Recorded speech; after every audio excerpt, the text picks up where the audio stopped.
ఇండియాలోకి మళ్ళీ TikTok వస్తుందంటూ social మీడియాలో జరుగుతున్న ప్రచారంపై కేంద్రం క్లారిటీ ఇచ్చింది.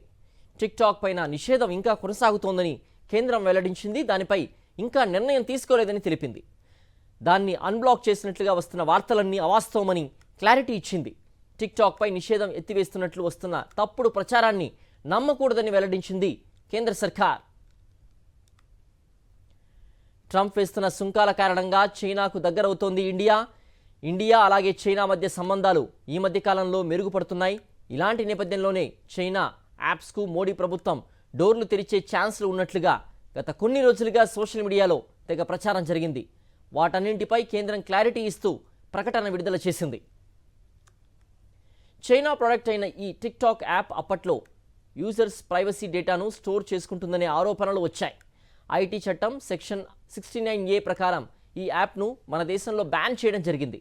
తొలుత ఈ యాప్పై 2019లో మద్రాస్ హైకోర్టు స్టే విధించగా ఆ యాప్కి సంబంధించిన పూర్తి వివరాలని పరిశీలించిన తర్వాత 2021లో కేంద్ర ప్రభుత్వం టిక్టాక్ యాప్ను పూర్తిగా నిషేధిస్తున్నట్లుగా ప్రకటించింది.